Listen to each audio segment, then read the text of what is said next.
Tuition कोई नहीं है ना अपने पास। 1 मेगावाट की, जहाँ तक मुझे इन्फॉर्मेशन है 1 मेगावाट की है। चुन के वो टॉपिक निकाल जीरो इन्फॉर्मेशन फेंको बोर्ड में, फेंको लंबी लंबी। अस्सलाम वालेकुम जी, आज बात करेंगे एजुकेशन सेक्टर के ऊपर। कराची के, पाकिस्तान के लोगों, पेरेंट्स बहुत परेशान हैं। OA लेवल्स के पेपर एग्ज़ाम्स हो रहे हैं, बच्चों को ट्यूशन पे जाना पड़ता है पूरा दिन। वो 2-3 बजे वो स्कूल से आते हैं और फिर वही टीचर्स जो हैं आपको बुला लेते हैं कि शाम में जो है आपको समझ नहीं आ रहा तो मेरे सेंटर आ जाओ। बिल्कुल ऐसे ही है, तो कमाल का काम चल रहा है इस मुल्क में। वही प्रोफेशनलिज्म की जो हम बात कर रहे थे। अगर आप इतने प्रोफेशनल हैं तो जब स्कूल में आया था बच्चा तो उस टाइम आप समझा नहीं सके, और अब आप उसको कह रहे हैं कि दोबारा फीस दो और शाम में आ जाओ मेरे सेंटर में। बिल्कुल, मैं फिर समझाता हूँ। बिल्कुल ऐसे ही है, और इंडस्ट्री में ये काफ़ी अरसे से हो रहा है। ये अभी नया ट्रेंड शुरू नहीं हुआ, इसको काफ़ी टाइम हो गया है। और छोटे स्कूल में भी यही हो रहा है और बड़े स्कूल्स में भी यही हो रहा है। ब्रांडेड में भी ऐसे ही हो रहा है और नॉन ब्रांडेड में भी ऐसे ही हो रहा है। तो जो स्कूल में अटेंशन है वो टीचर की होती कोई नहीं है, और शाम में ट्यूशन सेंटर भी इन्हीं सारों ने ही चलाए हुए हैं। तो बिल्कुल गलत प्रैक्टिस है, कॉन्फ्लिक्ट ऑफ इंटरेस्ट आ जाता है आपका। अगर आप एक स्कूल में बच्चों को नहीं पढ़ा पा रहे तो फिर आप सेंटर में कैसे पढ़ाते हैं? तो बिल्कुल गलत बात है, ऐसे नहीं होना चाहिए। होना ही स्कूल चाहिए। ट्यूशन सेंटर्स की क्या है ये क्या तरीका है कि आप अलग से बुलाएंगे? स्कूल में क्या टाइम की कमी होती है क्या? हर सब्जेक्ट का पूरा टाइम मुख्तस किया हुआ होता है, एलोकेटेड टाइम होता है। फिज़िक्स का इतना टाइम है, बायो का इतना टाइम है। बाकी स्कूल के बाद आफ्टर सेशन आवर्स रखने चाहिए और उसमें बुला के जो इश्यूज़ हैं बच्चों के वो अलग से कंक्लूड करने चाहिए। अच्छा, कुछ एक्स्ट्रा प्रैक्टिस सेशंस रखने चाहिए। हाँ, कुछ स्कूल अब इनको निगेट कर रहे हैं कि हम बिल्कुल भी, उनकी बड़ी स्ट्रिक्ट पॉलिसी है कि कोई भी ट्यूशन पॉलिसी नहीं है। उनके बारे में क्या ख्याल है? बहुत अच्छा कर रहे हैं। 2-3 बहुत थोड़े से स्कूल हैं पूरे कराची में, ऐसा 1 से 2 स्कूल्स हैं या 2 से 3 स्कूल्स हैं जो ऐसी प्रैक्टिसेस को अभी इंट्रोड्यूस करवा रहे हैं, और वो बहुत कामयाब जा रहे हैं। क्योंकि पेरेंट्स को भी पता है सारी बातें, सबको पता है इन सब बातों का कि क्या सही है, क्या गलत है और क्या नहीं होना चाहिए। लेकिन पेरेंट्स के पास भी कोई ऑल्टरनेट नहीं है। अगर पेरेंट एक अच्छी ब्रांडेड स्कूल में पढ़वा रहा है अपने बच्चों को, लेकिन उसके बच्चों को फिर ट्यूशन में जाने की ज़रूरत है और उसके पास कोई ऑल्टरनेट नहीं है, उसके बच्चे का एडमिशन नहीं हो रहा उन 2 या 3 एक्स्ट्रा एक्सेलेंट स्कूल्स में, तो फिर वो बेचारा मजबूर है, फिर उसने ट्यूशन भेजना है क्योंकि उसको रिजल्ट चाहिए आखिर में। उसने भी बाहर अप्लाई करना है, उसने लोकल यूनिवर्सिटीज़ में अप्लाई करना है, उसने भी ग्रेजुएशन करनी है ना अपनी, तो एडमिशन लेने के लिए अच्छे रिजल्ट तो चाहिए ही होते हैं। तो वो बेचारे सिस्टम में फंसे हुए हैं। अब सिस्टम ये अच्छा खासा स्ट्रॉन्ग हो चुका है कि ट्यूशन सेंटर पे सबका जोर है, कमाई भी अच्छी खासी हो जाती है। एक ही बैच में आप 30 से 40 बच्चे बिठा के उनसे 5-6 हज़ार रुपये O लेवल्स के एक बच्चे से लेते हैं, तो बैच में अच्छी खासी कमाई हो जाती है। आपका तो 1-1.5 घंटा ही लगा होता है ना। हफ्ते में 2 क्लासें 3 क्लासें रखी, महीने में आपने टाइम्स मल्टीप्लाई कर दिया उसको 4 से, तो बहुत अच्छी कमाई हो जाती है। एक अच्छा बिजनेस चल रहा है ये शाम, बहुत कमाल बिजनेस चल रहा है। लेकिन इसमें कॉन्फ्लिक्ट ऑफ इंटरेस्ट ये आ रहा है कि फिर स्कूल तो हो गया रिडंडेंट, फिर स्कूल जाने का क्या फ़ायदा हुआ? स्कूल में आपने क्या एक्स्ट्रा करिकुलर एक्टिविटीज़ के लिए भेजा सिर्फ बच्चे को, और सोशलाइजेशन के लिए सिर्फ भेजा? एक दिन का बिजनेस चल रहा है, एक शाम का बिजनेस चल रहा है। बिल्कुल। सुबह में लॉस पेरेंट्स का है और बच्चों का है। डबल फीस भी दी पेरेंट्स ने, टाइम भी डबल लगवाया, और हासिल वो किया जो आधे टाइम में और आधी फीस में होना चाहिए था। उसूली तौर पे यही है और पूरी दुनिया में यही होता है कि यहाँ पे है कि डबल बिजनेस चल रहा है। तो इस प्रैक्टिस को दोनों लोगों को ही देखना पड़ेगा, कंज्यूमर को भी और सप्लायर को भी, मतलब टीचर्स को भी देखना होगा और पेरेंट्स को भी देखना होगा कि प्रैक्टिस गलत है, इसको डिस्करेज करना चाहिए। ऐसे स्कूल्स में दाखिला लें जहाँ पे ठीक है थोड़ी फ़ीस ज़्यादा है, लेकिन उस फीस से तो कम है ना जो आप सुबह में स्कूल में देकर शाम में ट्यूशन फ़ीस देकर फिर आखिर में उससे महंगा पड़ जाता है जो अच्छे स्कूल की फ़ीस होती है।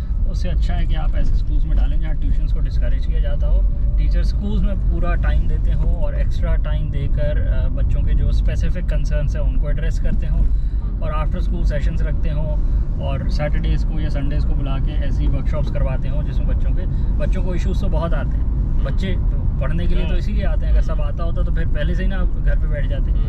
तो इश्यूज़ तो बहुत आते हैं, उन सारे इश्यूज़ को एड्रेस करना पड़ता है। अच्छा, दूसरी बात कि आप ट्यूशन में तो भेजते हैं, तो ट्यूशन से सारे बच्चे पढ़ के तो बहुत अच्छा रिजल्ट नहीं ले लेते ना।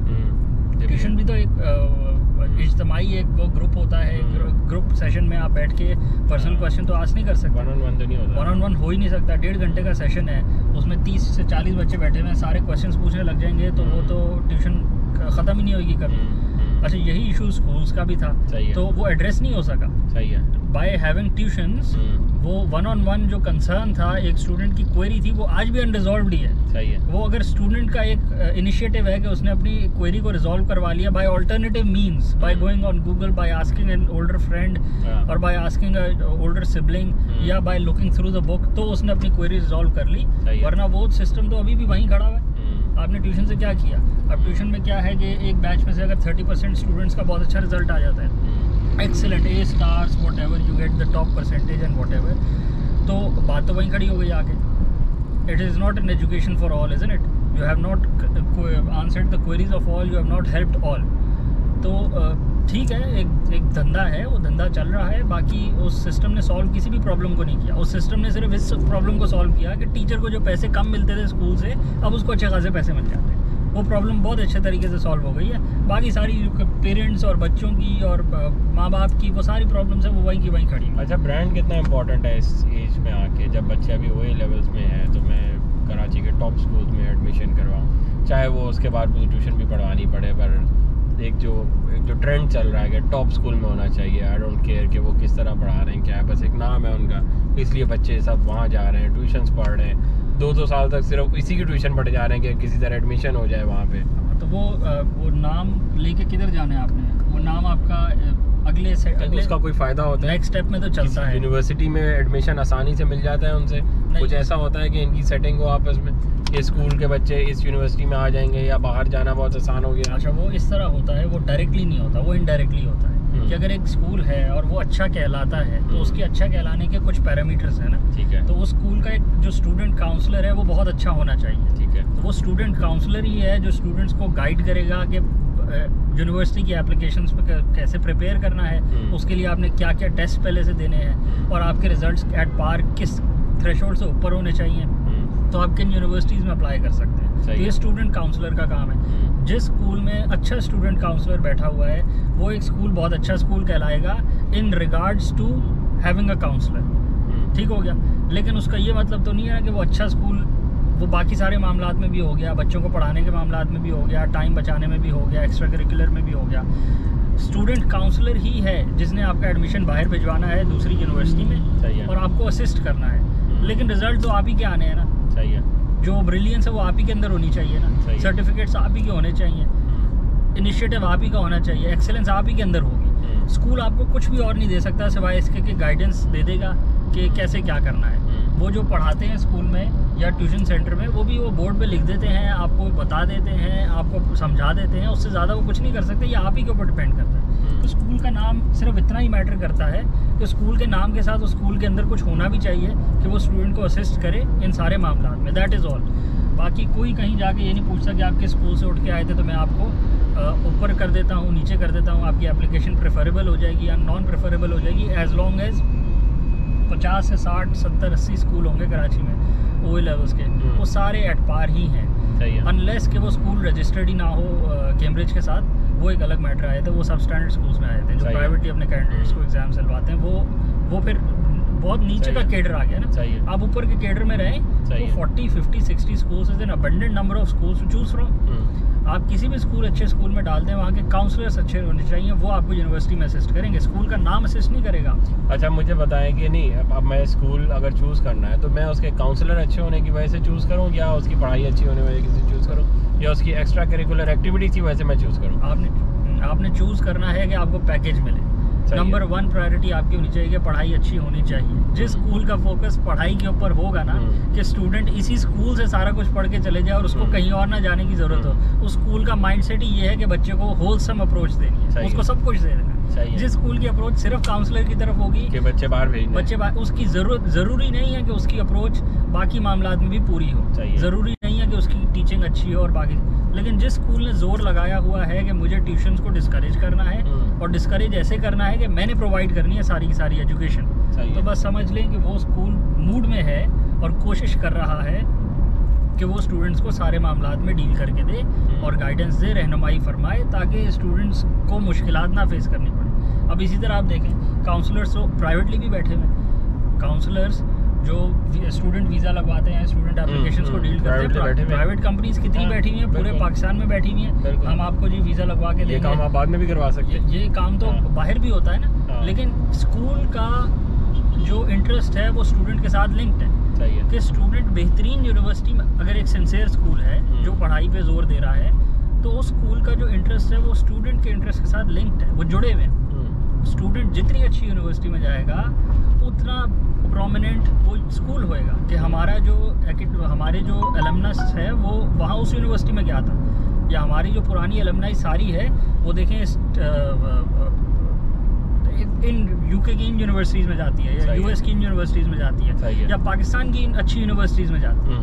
तो फिर वो एक दूसरे को प्रोटेक्शन मिल जाती है। इसी तरह कि यूनिवर्सिटी का भी तो बेनिफिट है ना कि उसके बच्चे अच्छी यूनिवर्सिटीज़ में जाएं और नाम रोशन करें। फिर उनको भी बताने को मिलता है, प्रमोशन मिलती है, एडवर्टाइजमेंट होती है, जैसे कि जी हमारी यूनिवर्सिटी जो हम इतना अच्छा पढ़ाते हैं कि यूनिवर्सिटीज़ में आप जाएंगे। सही है। तो पेरेंट्स बस इन कुछ चीज़ों का ख्याल करें, पेरेंट्स को इन्हीं बातों का ख्याल करना चाहिए। सारे ही उल्टे उस पर चलेंगे तो फिर ये लोग प्रमोट होंगे और ये इसी तरह ही चलते रहेंगे। स्कूल ट्यूशन्स को बिल्कुल डिस्करेज करना चाहिए, और सिर्फ इसी तरह डिस्करेज ना करेंगे बच्चे फिर घर पे बैठे रहें और स्कूल चले जाएं और ऐसे बेकार स्कूल में हो जहाँ ट्यूशन्स के बगैर काम ही ना होता हो। ट्यूशन्स को ऐसे डिस्करेज करेंगे, ऐसे स्कूल्स में बच्चों को डालें जहाँ पे ट्यूशन्स की ज़रूरत ही ना पड़ती। सही है। और ऐसे स्कूल्स उभर रहे हैं, ये कॉन्सेप्ट बहुत रैपिडली स्प्रेड करेगा लाइक वाइल्ड फायर। सही है। जैसे बाकी सेक्टर्स में जो चेंजेस और इनोवेशंस हैं, वो जो पॉजिटिव इनोवेशंस हैं बहुत जल्दी कैप्चर हो जाती है, इसमें भी हो जाएगा और इसमें हो रहा है।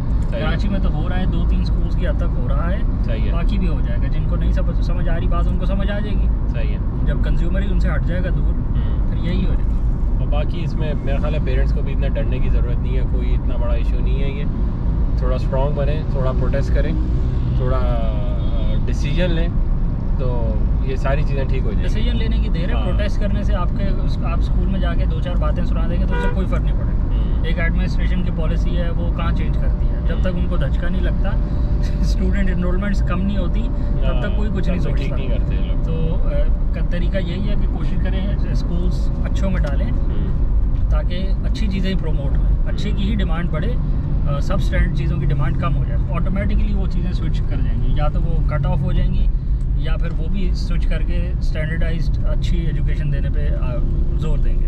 सही है। चलो ठीक है जी, थैंक यू। बस आज की यही बात थी। Thank you.